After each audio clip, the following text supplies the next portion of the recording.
Good day guys! Today, we shall continue the series of lecture videos for criminal law. Ang mga lecture videos na ito shall only be short, yet compact, and direct to the point. We shall only cover the salient topics and provisions of the Revised Penal Code, various jurisprudence, doctrines, principles, and selected special penal laws. This lecture series can actually be used by criminology, political science, and legal management students. However, all students who are taking up criminal law and all those who want to learn about the criminal laws are very welcome here in our lecture series. For this lecture video, we shall discuss the difference between mala in se and mala prohibita. So ano nga ba yung pagkakaiba nitong dalawang ito? Now, let us start our discussion. Mala in se and mala prohibita can be distinguished as follows. First, mala in se are crimes which are inherently wrong or immoral. Sa una pa lang, malalaman mo nang sila ay mali. Examples of which are murder, infanticide, parricide, rape, and robbery. On the other hand, mala prohibita are crimes which are not inherently wrong. They are only wrong because they are prohibited by laws or by our laws. Examples of which are burning of leaves, illegal possession of firearms, driving without a license, or illegal practice of profession.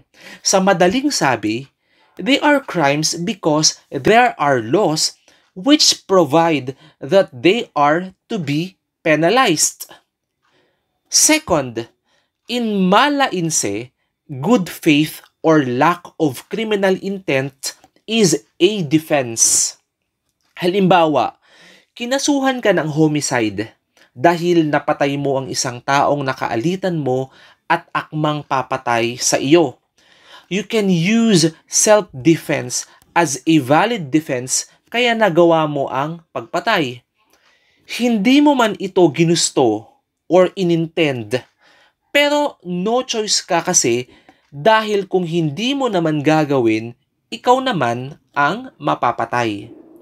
So, in the first place, you lack criminal intent.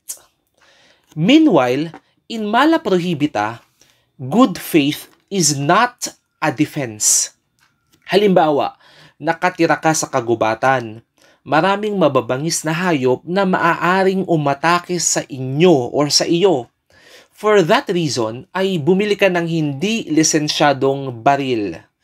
In good faith ka doon ha, dahil gagamitin mo lang naman yung baril for your protection para kung dumating yung mga panahon na atakehin ka ng mababangis na hayop, kaya mong protektahan ng sarili mo. However, the mere possession of an unlicensed firearm is punishable under the Republic Act 10591 or the Comprehensive Firearms and Ammunition Act. Hence, kahit maganda ang iyong intention, hindi mo ito magagamit as a valid defense dahil the possession or the mere possession of an unlicensed firearm is a malum prohibitum. Third, modifying circumstances can be appreciated in mala in se. Modifying circumstances are those which either increase or decrease the imposable penalty. Ang tawag sa kanila ay aggravating or mitigating circumstances na pag-aaralan natin sa mga susunod na lecture videos.